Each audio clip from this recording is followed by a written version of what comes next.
Salut à toutes, salut à tous, c'est Marion, vous êtes sur Job Teaser et c'est l'heure de Meet the Expert. Le principe est simple, à chaque épisode, on reçoit un invité qui vient nous raconter son métier afin qu'on puisse mieux en comprendre les réalités, les enjeux et l'avenir. Mon experte du jour s'appelle Céline, elle est responsable d'enseigne Supply Chain chez Mondelez. Bonjour Céline, comment ça va ? Bonjour Marion, ça va très bien. Et toi ? Super, écoute, merci beaucoup d'avoir accepté de participer à ce nouvel épisode de Meet the Expert. Et je te propose de rentrer dans le vif du sujet tout de suite. C'est OK pour toi ? Parfait. Ouais, on va pas perdre de temps. On va faire connaissance avec toi, Céline, pour comprendre comment tu es devenue donc, responsable d'enseigne Supply Chain. Est-ce que déjà tu pourrais nous présenter les événements majeurs de ton parcours académique et de ton parcours professionnel ? Oui, bien sûr. Donc moi, j'ai une formation d'ingénieur. Donc j'ai fait une école d'ingénieur qui est l'école centrale de Lyon. Voilà. Et puis, c'est une école d'ingénieur généraliste. Donc voilà, je ne me suis pas spécialisée à ce moment-là. Par contre, j'ai fait une année de césure du coup, pendant mes études. Et j'ai travaillé du coup, en supply chain chez le groupe Casino. Donc du coup, une enseigne de grande distribution. Et c'est là que j'ai découvert le monde de la supply chain et puis tous les enjeux super riches qui sont associés. Donc ça m'a donné envie de commencer ma carrière dans ce domaine-là. Et au moment de chercher mon stage de fin d'études, j'ai cherché un stage en supply chain. Et puis du coup, je suis arrivée chez Mondelez à ce moment-là, donc il y a 11 ans maintenant.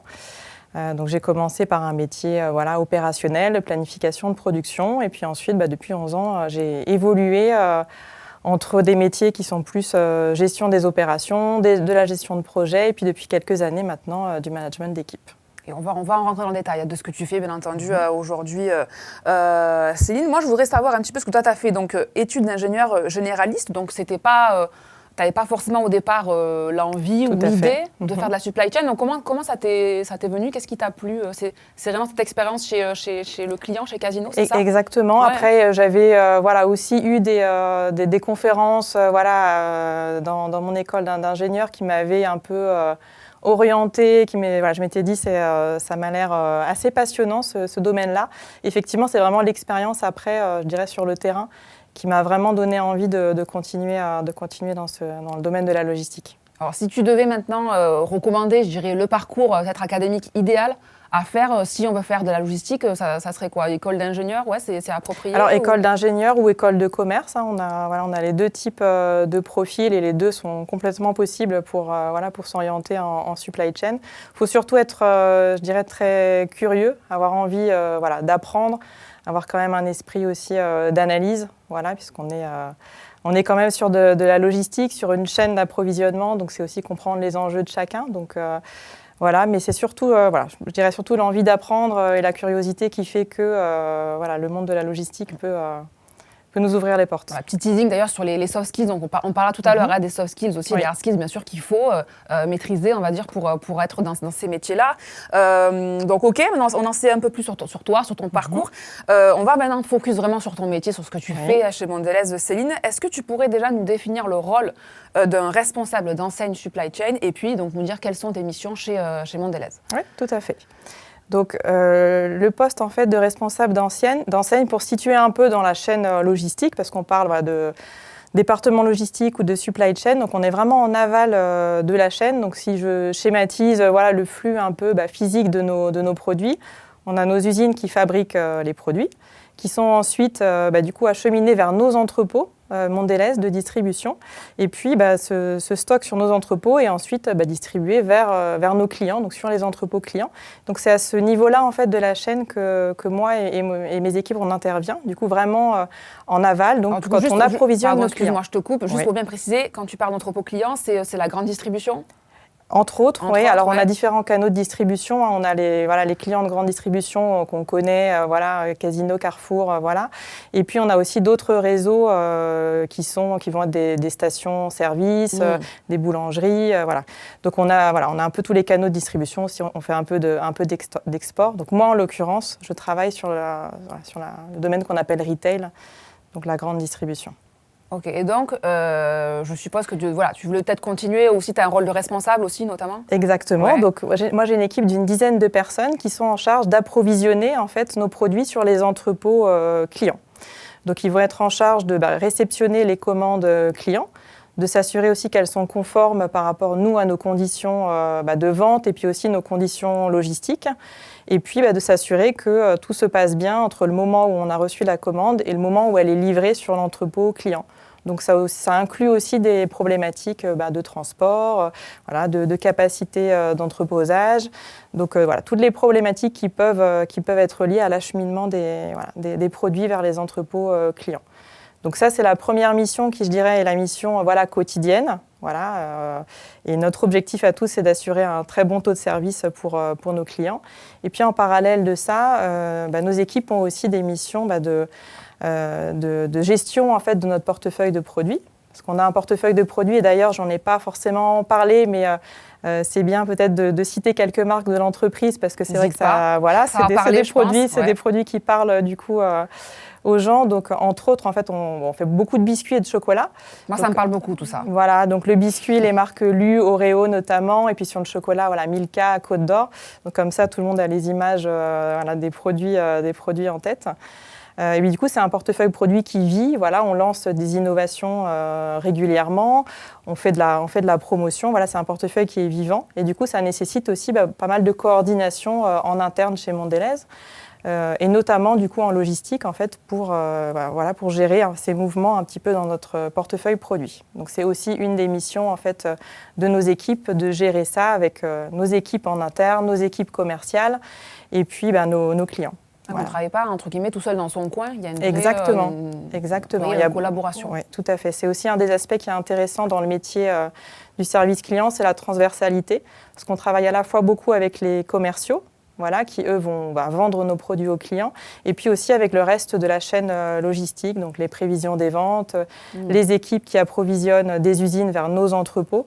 Donc, il y a beaucoup d'interactions aussi en interne pour gérer tous ces mouvements de produits. Alors forcément, quand on exerce un métier dans la supply chain et en plus dans l'agroalimentaire, je suppose que toi et tes équipes, vous avez été impactés par la crise sanitaire. Est-ce que ces impacts ont eu des conséquences, je dirais, structurelles sur ton métier, sur votre activité au global ? Complètement. Je pense que la supply chain post-Covid, c'est plus la même qu'avant Covid.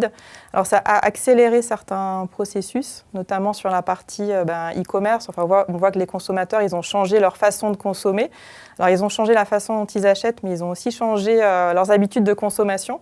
Donc, on a aussi dû s'adapter. Il y a des produits qui ont été plus consommés, d'autres moins. Donc, ça nous a obligés à nous adapter en fait très rapidement. Donc, c'est vrai que ça a eu un gros impact sur la supply chain, mais ça a aussi mis en valeur en fait tous les enjeux logistiques et puis du coup l'importance de l'optimisation de la chaîne logistique, puisque malgré tout, pendant les périodes de confinement, etc., il a fallu du coup avoir une bonne logistique pour que les produits se retrouvent en rayon. Donc, c'est une période qui a aussi mis en lumière le travail des équipes logistiques. Oui, je suppose qu'aujourd'hui, peut-être, justement, c'est un métier qui est un peu plus valorisé aussi. Oui, tout à fait. Ouais. Ça a mis en lumière toutes les problématiques qui sont rencontrées. Et puis, je dirais qu'on est toujours en train de s'adapter pour répondre justement à ces évolutions liées au monde post-Covid. On est toujours... il y a beaucoup de choses qui ont changé. On a des difficultés sur le transport de marchandises. On a des difficultés sur l'approvisionnement des matières premières et des matériaux d'emballage.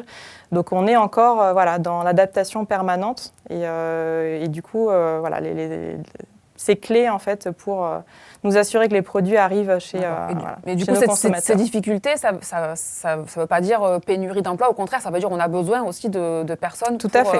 Tout à fait. Et on en parlera tout à l'heure parce que vous recrutez. Exactement. Chez Mondelez, on en parlera tout à l'heure. On restez bien jusqu'au bout de l'épisode. Donc, on le dit. Donc, tu exerces ton métier dans l'agroalimentaire. On l'a bien compris. Moi, je voudrais savoir en quoi être responsable d'enseigne supply chain dans ce secteur, c'est particulier par rapport à d'autres secteurs d'activité. Alors, dans l'agroalimentaire, déjà, je dirais qu'en fonction aussi de la typologie de produit, on peut être déjà sur des problématiques différentes. Ce qui finalement compte dans cette partie service client, ça va être surtout la typologie de produits. Donc là, nous, on travaille sur de l'alimentaire. Donc en fonction aussi de la durée de vie du produit, les enjeux vont être différents. Sur des produits qui ont des durées de vie très courtes, les chaînes logistiques doivent aussi être très rapides, très courtes. Donc dans l'agroalimentaire, déjà, même en fonction du produit, les enjeux peuvent être assez variés. Et puis par rapport à d'autres secteurs, je dirais qu'on est sur des produits quand même qui ont des fortes rotations. On est sur des produits qu'on retrouve dans beaucoup de foyers français. Et puis l'alimentaire, c'est quand même un peu au cœur, malgré tout, au cœur des enjeux. Et ça l'a été d'autant plus sur la période Covid. Vous faites partie des fameuses activités essentielles. Essentielles, tout à fait. Ça, voilà. Le secteur prioritaire. Et puis, on a besoin d'avoir des supply chains quand même qui sont très optimisées et très rapides et à la pointe pour justement gérer ce flux important de marchandises. Alors finalement, Céline, si on reprend un peu l'intitulé complet de ton métier, en tout cas par rapport à tout ce que tu viens de nous raconter, tu es responsable d'enseigne dans la supply chain, on a compris, mais le service client, en fait, c'est vraiment, ça fait partie prenante de ton métier, c'est ce que tu fais. Et c'est vrai que quand on pense au service client, il y a un peu un cliché qui revient souvent, c'est voilà, le client est roi. Est-ce que c'est une réalité dans ton métier, ça ? Alors ça, c'est intéressant parce que c'est vrai que c'est un stéréotype qu'on entend tout le temps. D'ailleurs, je dirais qu'il y en a même deux, qui est que quand on pense service client, souvent les gens s'imaginent un peu les call centers, le casque sur la tête et puis les appels des clients toute la journée. Alors, il y a une partie opérationnelle dans le métier qui est effectivement d'échanger avec les clients sur nos commandes, mais ça reste une partie du métier. Il y a aussi beaucoup de collaboration, d'échanges. Et du coup aussi, ce qui plaît souvent dans ce métier, c'est justement d'établir la relation de collaboration avec le client. Parce que finalement, nous, on se parle de logistique. Voilà, donc on est sur des choses quand même très concrètes et très pragmatiques. Et nous, on a une supply chain chez Mondelez, mais nos clients ont aussi leur supply chain. Donc, on a quand même des enjeux et des contraintes qui sont communes. Donc, on peut réussir à trouver aussi un langage commun. Donc, on travaille régulièrement sur des projets aussi collaboratifs avec nos clients. Donc, ça, c'est un aspect qui est très intéressant aussi dans ce métier-là. Donc, on arrive à faire aussi du gagnant-gagnant sur des projets logistiques. Donc, c'est un des aspects très riche aussi de ce métier de service client. Donc tu disais, il y avait, ou alors j'ai pas bien compris, tu disais qu'il y avait deux clichés. Voilà, il y a le cliché du téléphone, le métier très opérationnel. Et effectivement, il y a une partie opérationnelle, il faut qu'on traite les commandes, mais il y a aussi de la gestion de projets, puisqu'on est en permanence en train d'optimiser nos process. Et puis ce que j'expliquais juste un petit peu avant, c'est aussi beaucoup de coordination pour gérer nos mouvements dans le portefeuille de nos produits, lancer des innovations. Donc il y a aussi beaucoup d'événements qui font que le métier est loin d'être une routine. Eh bien justement, parfait. On va essayer de comprendre un peu justement quels sont tu parles de coordination, de ces soft skills un petit peu qu'il faut avoir quand on veut se lancer dans une carrière dans la logistique. Est-ce que tu pourrais nous dire les soft skills et aussi les hard skills à maîtriser ? Je vais commencer par les hard skills, comme ça on termine par les soft skills qui sont peut-être un peu, qui sont aussi clés. Alors en hard skills, on est vraiment sur une affinité avec les systèmes informatiques, malgré tout, les outils informatiques, même si on ne demande pas d'expertise. On utilise notamment ce qu'on appelle un ERP qui est bien connu, qui est SAP. Donc c'est vrai que c'est mieux si on a des personnes qui ont une certaine affinité avec les outils informatiques. Il ne faut pas être allergique pour analyser. Il ne faut pas être allergique. Il ne faut pas être allergique non plus à Excel, qui est un outil qui est un peu basique maintenant dans toutes les entreprises. Mais c'est vrai que malgré tout, on demande aussi d'avoir des capacités d'analyse et puis aussi du coup de la rigueur dans le traitement des données. Donc ça, je dirais, c'est pour les compétences, un peu les hard skills, un peu les techniques basiques. Et puis dans les soft skills, j'en parlais au début. Mais je pense que la curiosité, c'est important. Quand on se retrouve face à un nouveau sujet, pouvoir avoir la capacité de creuser, de s'intéresser, de comprendre. Parce qu'on est aussi, on fait partie d'une chaîne logistique, donc c'est important, et on est en aval de la chaîne. Donc c'est important de comprendre ce qui se passe avant. Ce que font les autres. Ce que font les autres, tout à fait. Donc c'est important d'avoir cette curiosité-là. L'esprit d'équipe aussi. Parce que c'est vrai qu'on travaille dans des équipes qui sont assez importantes. Moi, par exemple, sur mon enseigne, on a une équipe d'une dizaine de personnes. Et pour que l'équipe soit solide, c'est important d'avoir beaucoup de solidarité aussi entre les gens pour se former aussi en continu avec ses collègues. Ça, c'est important. Donc, l'esprit d'équipe est important et c'est favorisé chez Mondelez parce qu'il y a un environnement très bienveillant à la fois managérial et aussi entre collègues. Il y a des formations métiers qui sont très bien étoffées et puis des gens toujours très volontaires pour former justement nos nouveaux entrants. Donc voilà, ça c'est un point aussi important. Et puis la communication, savoir s'adapter à ses interlocuteurs. C'est vrai qu'on a en face de nous des clients qui sont aussi tous différents. Au sein d'un même client, on peut aussi avoir des interlocuteurs qui sont différents. Donc savoir s'adapter aux interlocuteurs qu'on a en face, ça c'est important. Alors tu parlais un petit peu de possibilités de formation aussi. À quel point il faut se former en continu quand on fait de la supply chain ? Alors la supply chain, elle évolue tous les jours. On en parlait justement avec le Covid. Ça a un peu bousculé, je dirais, tous les équilibres existants. Donc il faut continuer à évoluer. Dans le bon sens, ça a bousculé quand même, finalement les choses. Ça a bousculé, ça nous oblige en tout cas peut-être à accélérer une mutation qui était déjà enclenchée, notamment sur le e-commerce, l'explosion du drive, ce nouveau canal un peu de consommation. Mais oui, donc il faut lancer des projets pour s'adapter en fait au monde d'aujourd'hui et aux nouveaux modes de consommation. Et après, en termes de formation, c'est vrai que chez Mondelez, on est beaucoup sur un modèle où l'expérience compte beaucoup. Donc justement, l'idée, c'est de pouvoir passer sur différents métiers. Pour en apprendre davantage et continuer à se former. On se dit 70% c'est de l'expérience, 20% c'est des échanges interpersonnels avec c'est aussi le réseau qu'on se crée dans l'entreprise pour continuer à se former sur différentes thématiques. Et puis après on a 10% de formation vraiment théorique et oui on a aussi ce package de formation théorique qui existe en support. Alors, on parle de formation continue afin de rester compétent et puis aussi pour évoluer, bien sûr, dans sa carrière. Moi, je voulais savoir vers quel type de métier on peut s'orienter. Si on part du niveau d'approvisionneur... service client, oui. Voilà, service client, qui est le métier dont tu nous as parlé. C'est tes équipes, en fait. Si on part de là, ensuite, comment on peut évoluer, que ce soit de façon horizontale ou verticale ? Alors, c'est un poste, en tout cas, le coordinateur service client, c'est un poste vraiment tremplin dans l'entreprise. Il apporte déjà la connaissance client qui, finalement, est la base, puisque notre objectif, c'est quand même de servir le client et qui nous permet aussi d'avoir une bonne compréhension des enjeux logistiques, de la chaîne logistique. Donc après, en termes d'évolution, on peut évoluer vers d'autres métiers de la logistique, donc des opérations type le transport, l'entrepôt, des métiers comme les prévisions de vente. Voilà, on a aussi des métiers de gestion de projet au sein du département logistique. Donc après, il y a tout un parcours de métiers logistiques qui permettent de compléter les connaissances dans ce domaine-là. Et puis après, j'ai envie de dire, les portes, elles sont ouvertes aussi pour avoir de la mobilité vers d'autres départements. Récemment, dans les équipes, on a des gens qui sont partis vers les achats, par exemple. On a parfois aussi des départs vers le département commercial. Donc, c'est aussi quelque chose que Mondelez essaye de favoriser. Il n'y a pas de barrière. Il y a une mobilité. Il y a une mobilité possible. Si quelqu'un veut continuer en logistique, il y a des parcours qui sont riches et variés.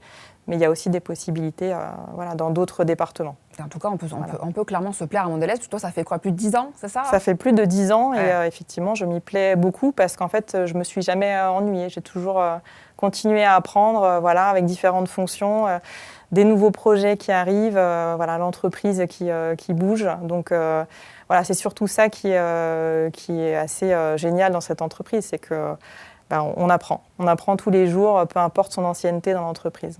Alors, au-delà des évolutions personnelles, de carrière, il y a aussi les évolutions plus globales du métier qu'il faut anticiper. On en a déjà parlé.